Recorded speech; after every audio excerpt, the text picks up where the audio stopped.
누가복음 24장 1절에서 12절 말씀을 제가 봉독해 드리겠습니다. 안식 후 첫날 새벽에 이 여자들이 그 준비한 향품을 가지고 무덤에 가서 돌이 무덤에서 굴려 옮겨진 것을 보고 들어가니 주 예수의 시체가 보이지 아니하더라. 이로 인하여 근심할 때에 문득 찬란한 옷을 입은 두 사람이 곁에 섰는지라. 여자들이 두려워 얼굴을 땅에 대니 두 사람이 이르되 어찌하여 살아있는 자를 죽은 자 가운데서 찾느냐. 여기 계시지 않고 살아나셨느니라. 갈릴리에 계실 때에 너희에게 어떻게 말씀하셨는지를 기억하라. 이르시기를 인자가 죄인의 손에 넘겨져 십자가에 못 박히고 제3일에 다시 살아나야 하리라 하셨느니라 한데, 그들이 예수의 말씀을 기억하고 무덤에서 돌아가 이 모든 것을 11 사도와 다른 모든 이에게 알리니, 이 여자들은 막달라 마리아와 요한나와 야고보의 모친 마리아라. 또 그들과 함께한 다른 여자들도 이것을 사도들에게 알리니라. 사도들은 그들의 말이 허탄한 듯이 들려 믿지 아니하나 베드로는 일어나 무덤에 달려가서 구부려 들여다보니 세모품만 보이는지라. 그 된 일을 놀랍게 여기며 집으로 돌아가니라. 아멘. 하나님의 은혜와 평강이 우리 마음 가운데 함께 하시길 간절히 원합니다. 담임 목사님께서 지금 휴가 중에 계신데요, 휴가의 기간을 통하여서 충분한 쉼을 누리시고 재충전하실 수 있도록 우리 성도님들께서 함께 기도해 주시길 바랍니다. 이 시간 우리 옆에 분들과 함께 인사 나누겠습니다. 이렇게 인사하면 좋겠습니다. 주님과 함께 죽고 주님과 함께 삽시다. 우리 인사 나누지 않은 분들과 한 번 더 인사 나누겠습니다. 주님과 함께 죽고 주님과 함께 삽시다. 네, 감사합니다. 올 한 해 저와 사랑하는 성도님들의 삶이 주님과 함께 죽고 주님과 함께 사는 귀한 삶 되시길 간절히 축복합니다.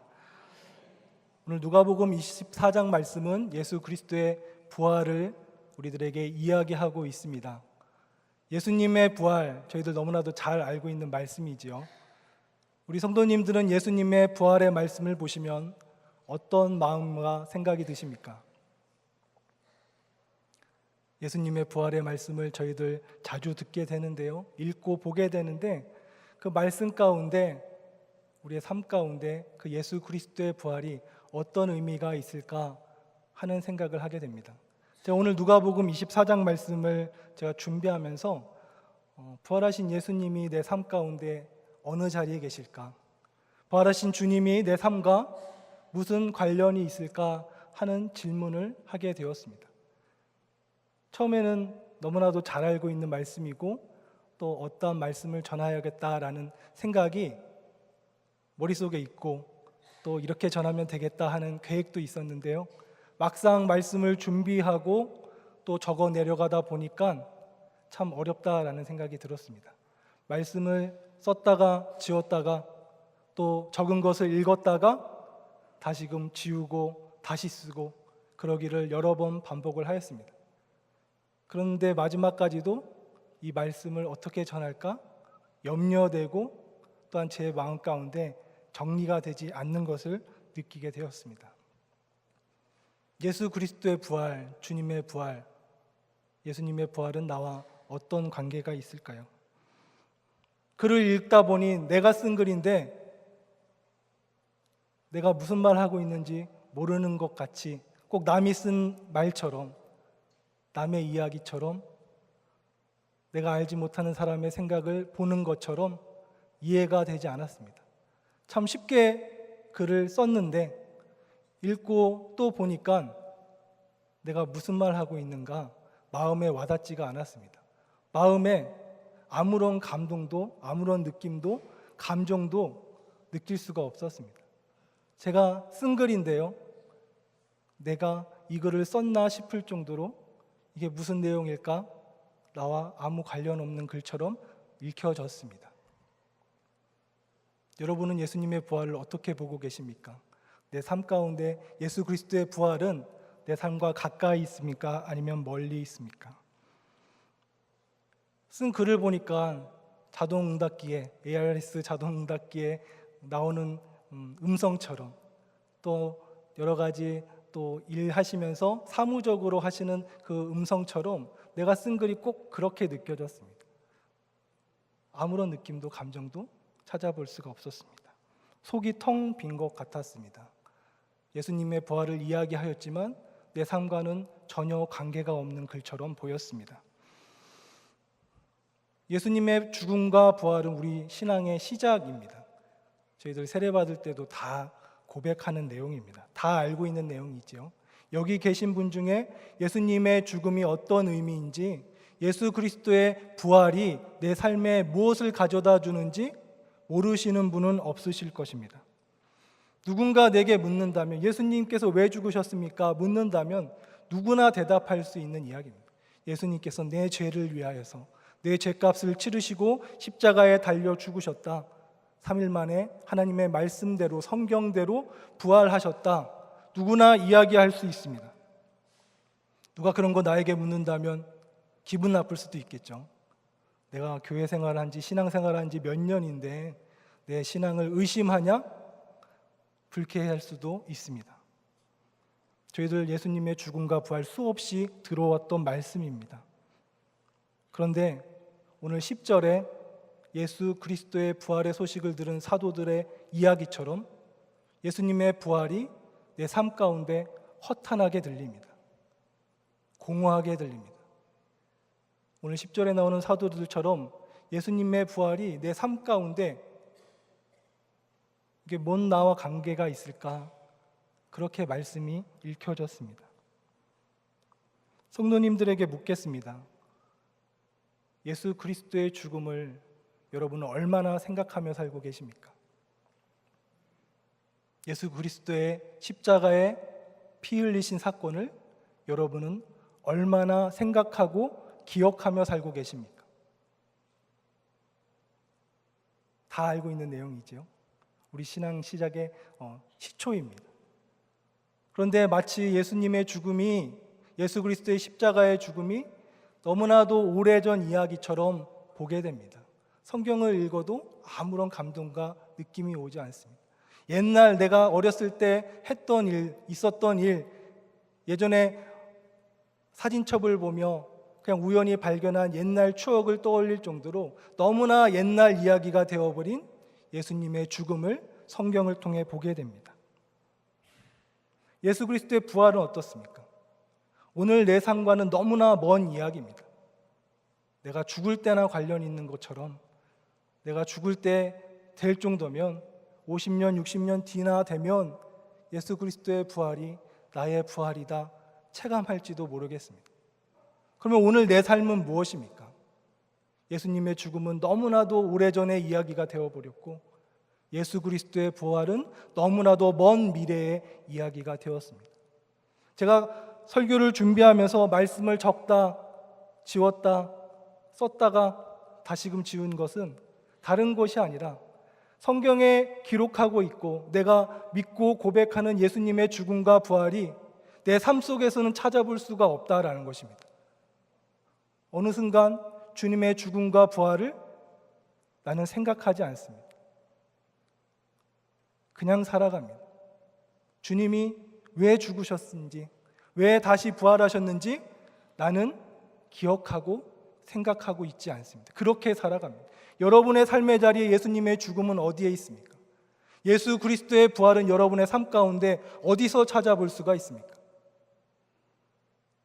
내 삶 가운데 찾아볼 수 없다라고 한다면 성경에 나오는 주님의 죽으심과 부활은 지금 내 삶과 관련이 없는 것입니다.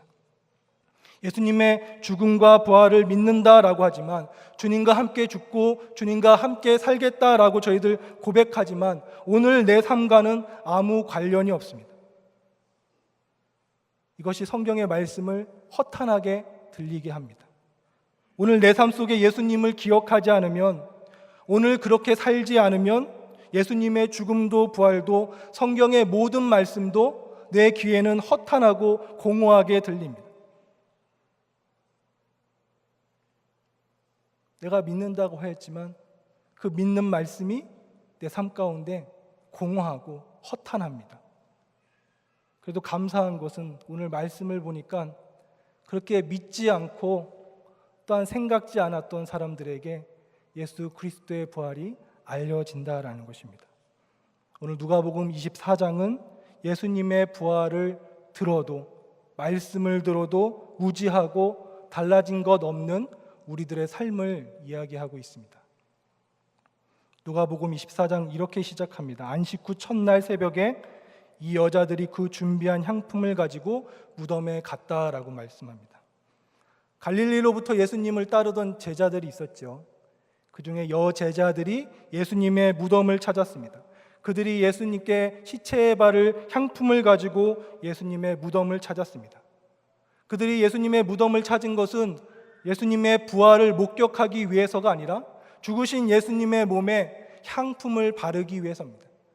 이제는 썩고 냄새날 그 예수님의 시체에 여전히 사랑하는 마음과 예수님을 향한 그 마음이 있어서 그 무덤을 찾아간 것입니다. 무덤은 죽은 자를 위한 것이죠. 살아있는 사람을 위한 것이 아닙니다. 예수님께서 무덤에 모셨다라고 하는 것은 예수님께서 죽으셨다라는 것입니다. 이들은 예수님께서 십자가에 달려 죽으신 것을 보았고 십자가에 내려져 아리마대 요셉의 그 돌무덤에, 동굴 무덤에 모셔진 것을 확인하였습니다. 그들이 따라가 보았습니다. 왜냐하면 안식일이 이제 다가오니까 급하게 세마포만 싸서 오셨던 예수님께 그들의 마음을 담아 향유를 바르기 위해서입니다. 그들이 그것을 준비하고 무덤을 찾았습니다. 그 무덤이 어디인지 확인하고 그 길을 나섰습니다. 그들이 가면서 그 돌을 누가 옮겨줄까 염려할 때 그들이 가서 염려하게 된 일은 그 동굴을 막고 있던 그 돌이 옮겨진 것을 보았습니다. 그리고 그 무덤 안에 예수님의 시체가 보이지 않아서 그들은 놀라고 당황하였습니다. 큰 돌이 굴려져 있었고 예수님의 시체는 없습니다. 그들이 당황하였습니다. 그런데 오늘 성경은 그들에게 5절과 6절에 이렇게 말씀하고 있습니다. 여자들이 두려워 얼굴을 땅에 대니 두 사람이 이르되 어찌하여 살아있는 자를 죽은 자 가운데서 찾느냐? 여기 계시지 않고 살아나셨느니라. 갈릴리에 계실 때에 너희에게 어떻게 말씀하셨는지를 기억하라. 성경은 그들에게 이렇게 말씀합니다. 예수님의 시체를 찾는 그들에게 들리는 음성은 예수님께서 죽지 않으셨다. 어찌하여 너희가 죽은 자 가운데서 살아있는 분을 찾느냐? 그가 여기에 계시지 않다라는 말씀입니다. 그들은 예수 그리스도의 죽음을 보았는데 하나님께서는 예수 그리스도가 다시 일으키심을 받았다, 그가 다시 살아나셨다, 그들에게 말씀하고 있습니다. 그들은 예수 그리스도의 죽음을 보았고 무덤에 모신 것을 보았는데 하나님께서는 그들에게 예수님께서 살아나셨다 이야기하고 있습니다. 그들을 책망하며 이어서 하신 말씀은 무엇입니까? 그것은 너희에게 하셨던 말씀을 기억하라라는 것입니다. 너희에게 전에 어떻게 말씀하셨는가 그 말씀을 기억하라. 너희가 그 말씀을 기억해야 한다 이야기하고 있습니다. 예수님께서 전에 하셨던 말씀이 무엇입니까? 7절에 이렇게 말씀합니다. 이르시기를 인자가 죄인의 손에 넘겨져 십자가에 못 박히고 제3일에 다시 살아나야 하리라 하셨느니라. 예수님께서 생전에 제자들에게 3번 하셨던 말씀입니다. 내가 이제 예루살렘에 올라가면 내가 넘겨져 고난을 받고 십자가에 달려 죽을 것이다. 그러나 하나님께서 나를 3일 만에 다시 살아나게 하여 주실 것이다. 나를 일으켜 주실 것이다. 제자들에게 생전에 3번 하셨던 말씀입니다. 이야기를 예수님의 제자들이 다 듣고 알고 있습니다. 그러면 이 여인들은 왜 예수 그리스도의 무덤 가운데 주님의 부활을 믿지 않았습니까? 왜 그들은 무덤을 찾으며 예수님의 시체를 보려고 하였습니까? 왜 그들은 예수 그리스도의 부활을 믿고 목격하기를 바라지 않고 믿지 않고 왜 그들은 예수 그리스도의 시체에 향유를 바르기 위해 그곳에 나아갔습니까? 그들이 두 눈으로 보았기 때문에 그렇습니다. 주님의 죽으심을 그들의 두 눈으로 목격하였습니다. 그들이 들었던 말씀보다 그들이 두 눈으로 보았던 것이 더 확실하고 분명한 것입니다. 누가 나한테 이야기하는데 내가 보았다라고 한다면, 내가 본 것과 다르다라고 한다면 여러분은 들은 말씀을 믿겠습니까? 아니면 여러분의 두 눈으로 본 것을 믿겠습니까? 그들은 들었지만, 알고 있지만 두 눈으로 본 것을 믿은 것입니다. 빈 무덤에서 예수님의 말씀을 기억하는 사람이 아무도 없습니다. 그들은 보이는 게 전부인 줄 압니다. 예수님께서 부활하셨을 것이라 라고 조금이라도 생각한 사람이 아무도 없습니다. 그러니 몇 명의 여자 제자들만 그곳을 찾은 것입니다. 그것도 부활하신 주님을 보기 위해서가 아니라 죽으신 예수님을 보기 위해서입니다. 다른 제자들은 가볼 생각도 하지 않았습니다. 이미 끝난 것입니다. 죽은 것입니다. 가볼 일이 없는 것이죠. 그들이 보았기 때문에 그렇습니다. 주님께서 십자가에 달려 죽으신 것을 그 두 눈으로 보았기 때문에 그렇습니다. 오늘 10절에 그곳에서 예수 그리스도의 말씀을 기억하며 주님의 부활을 알게 된 사람들이, 그 여자들이 사도들에게 이야기하는 것을 보게 됩니다. 근데 10절에 뭐라고 말씀하고 11절에 뭐라고 말씀하고 있습니까? 사도들은 그들의 말이 허탄한 듯이 들려 믿지 아니하였다라고 말씀합니다. 그들이 알려주었는데도 너가 헛것을 보았다, 너가 착각하고 있다라고 그들이 대답하였습니다. 그들도 눈에 보이는 것을 지금 믿고 있습니다. 눈에 보이는 것을 믿고 그것이 전부인 줄 아는 사람들에게 오늘 하나님께서는 너희가 어떻게 들었는지를 기억하라 말씀하고 있습니다. 전에 너희에게 어떻게 말씀하셨는지를, 너희에게 무엇을 말씀하셨는지를 그 무덤에서 기억해야 한다 말씀하고 있습니다. 성경은 믿지 않는 사람들에게 하나님의 말씀을 기억하라 이야기합니다. 왜냐하면 우리도 눈으로 본 것만 믿기 때문에 그렇습니다. 말씀은 잊고 살기 때문에 그렇습니다. 말씀을 들어도 그대로 믿지 않습니다. 살면서 하나님의 말씀을 기억하지 않습니다.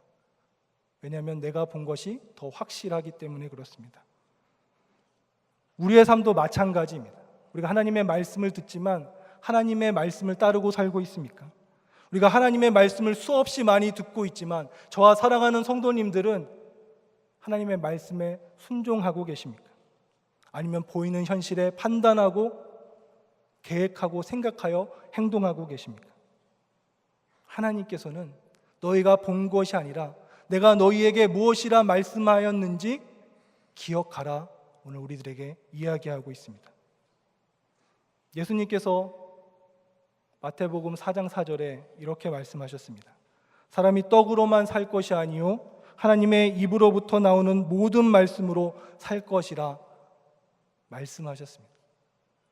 사람이 떡이 아니라, 먹을 것으로 사는 게 아니라, 삶의 필요로 사는 것이 아니라 하나님의 말씀으로 살리라 예수님께서 기억하시고 말씀하셨습니다. 예수님께서 그냥 하신 말씀이 아니죠. 이 말씀을 기억한 때가 언제입니까? 예수님께서 떡이 아니라 하나님의 입으로 나오는 말씀으로 살 것이다 라고 하신 것, 신명기 8장 3절의 말씀을 기억하시고 이야기하신 때가 언제입니까? 배부르고 평안했을 때가 아니라 굶주렸을 때, 광야에서 40일을 굶주리며 이제는 안 먹으면 죽을 것 같은 그때에 떡이 아니라 하나님의 말씀으로 살리라 예수님께서 말씀하셨습니다. 배고파 죽겠는데 이제 먹지 않으면 끝날 것 같은데 옆에서 사단은 너가 하나님의 아들이 아니냐, 돌들로 떡을 만들어 먹어라, 돌들로 떡을 만들라 유혹하던 그때에 예수님께서는 사람이 떡이 아니라 하나님의 말씀으로 살리라 이야기하셨습니다. 그 삶의 형편은, 예수님의 상황은 돌이라도 떡을 만들 상황인데 하나님께서는 그 상황을 보지 아니하고 그 삶 가운데 하나님의 말씀을 기억하셨습니다. 이것이 오늘 너에게 어떻게 말씀하셨는가 기억하라 라고 하는 말씀의 뜻입니다. 예수님께서는 그 삶 가운데 하나님의 말씀을 생각하고 하나님의 말씀을 기억하였습니다. 그렇다면 우리의 현실은 어떻습니까? 나의 현실은 어떻습니까? 하나님의 말씀은 없어도 살 것 같습니다. 내가 먹을 것만 있으면, 내 삶 가운데 떡이 있으면, 나를 만족해 하는 필요가 채워지면 나는 살 것 같습니다. 하나님의 말씀은 없어도 나는 살아갈 수 있을 것 같습니다. 하나님의 말씀과 내 삶의 필요를 고르라고 한다면 10번이면 10번 내 삶의 필요를 선택할 것입니다.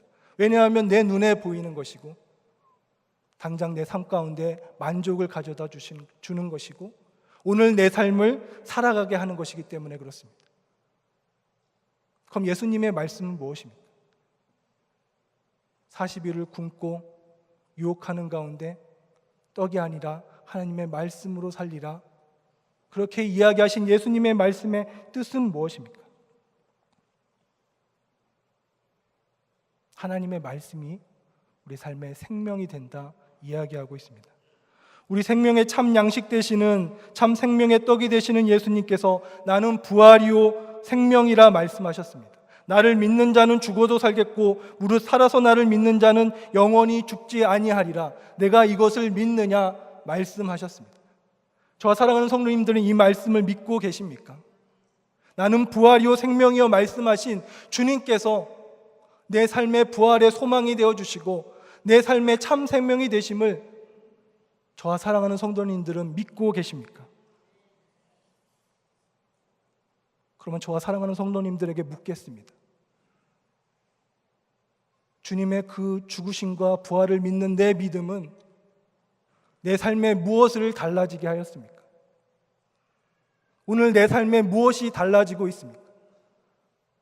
나를 위하여 내 죄값을 치르기 위해 십자가에 달리신 주님께서 나를 위해 죽으셨다라고 내가 믿는다면, 주님께서 나를 위해 다시 살아나셨다, 하나님께서 일으키셨다 내가 믿고 고백한다면 내 삶은 그 믿음을 통하여서 무엇이 달라지고 있습니까? 내가 예수님을 알기 전이나 지금이나 별반 달라진 것이 없습니다. 내 삶의 관심과 목적과 이유가 별로 달라진 것이 없습니다. 이전에 바랐던 것 그대로 하나님께 구하며 삽니다. 이전에 좋았던 것 지금도 좋고 하나님께 원하시는 것은 생각하지 않습니다. 나의 영생과 부활의 이야기, 내가 죽을 때나 상관 있는 말씀처럼 들립니다. 오늘 내 삶과는 관련 없는 말씀처럼 들립니다. 고린도후서 5장 17절에 이렇게 말씀합니다. 그러든지 누구든지 그리스도 안에 있으면 새로운 피조물이 되었다. 이전 것은 지나갔으니 보라 새 것이 되었도다. 우리가 새 것이 되었다, 새 사람이 되었다, 새로운 삶을 살게 되었다 말씀하고 있습니다. 저와 성도님들, 내 삶은 새로워졌습니까? 이전의 옛 삶은, 내 죄는, 내 욕심은, 이전의 것들은 지금 던져지고 하나님께서 원하시는 새 삶을 내가 살아가고 있습니까? 우리는 오늘 내 삶에 충실하길 바랍니다. 그런데 하나님께서 우리에게 원하시고 주시고자 하는 것은 참 생명입니다. 구원입니다. 예수 그리스도의 생명입니다. 예수 그리스도의 죽음과 부활을 믿는 믿음으로 오늘 살아가기를 하나님께서는 원하고 계십니다. 예수님께서 죽으시고 3일 만에 부활하셨습니다. 그 부활의 주님이 무덤에 있지 아니하고 나와서 제자들에게 내가 부활하였다 이야기하고 있습니다. 오늘 우리들의 삶 가운데 주님께서 찾아오셔서 내가 죽지 아니하고 다시 살아났다 말씀하고 계십니다. 그 주님 앞에 여러분은 무엇이라 대답하겠습니까? 주님, 내가 주님이 살아나신 것을 믿습니다 이야기하지만 여러분의 그 삶은 부활의 삶으로 생명의 삶으로 새로워지셨습니까? 무엇이 잘못된 것입니까? 하나님의 말씀이 잘못된 것입니까? 아니면 내 삶이 지금 잘못되어 가고 있는 것입니까? 옛삶을 그대로 붙잡고 살아가서는 부활하신 주님을 볼 수 없을 것입니다. 무덤의 빈 곳을 보아도 예수님께서 살아나셨다 생각지 않았던, 무덤에서 하나님의 말씀을 기억하지 않았던 제자들처럼 우리도 삶의 무덤 가운데, 삶의 절망 가운데, 삶의 어려움 가운데 부활하신 주님을 볼 일이 없을 것입니다. 왜냐하면 내 삶 가운데 하나님의 말씀을 기억하고 생각하고 있지 않기 때문에 그렇습니다. 하나님의 뜻에는 관심이 없습니다. 오늘 내 삶이 성공하고 나아지고 남들보다 더 인정받고 싶습니다. 하나님께 인정받는 것보다, 보이지 않는 하나님께 인정받는 것보다 사람들에게 인정받고 오늘 내 삶이 하나님 믿어서 더 잘 되길 간절히 구하고 있습니다. 부활하신 주님을 보게 된 사람들, 믿는 사람들의 삶이 무엇인지 로마서 6장 8절에서 13절에 이렇게 이야기하고 있습니다. 만일 우리가 그리스도와 함께 죽었으면 또한 그와 함께 살 줄을 믿노니 그가 죽으심은 죄에 대하여 단번에 죽으심이요 그가 살아계심은 하나님께 대하여 살아계심이니 이와 같이 너희도 너희 자신을 죄에 대하여는 죽은 자요 그리스도 예수 안에서 하나님께 대하여는 살아있는 자로 여길지어다. 이것이 우리가 살아야 할 부활의 삶입니다. 이전에 내 죄는, 이제는 내가 죄에 상관없는 사람처럼, 이전에 내 죄는, 죄에 대하여는 이제 예수 그리스도의 십자가와 함께 내가 못 박아 죽은 것으로 여기고, 이제는 하나님께 살아있는 예수 그리스도와 같이 하나님께 대하여는 살아있는 자로 오늘 살아가야 한다라고 말씀하고 있습니다. 근데 내 삶을 보니 죄에 대하여는 살아있고 하나님께 대하여는 죽어있는 것 같습니다. 죽어있는 자 가운데 살아있는 분을 찾지 말라 말씀하셨는데 내 삶이 죽어있습니다.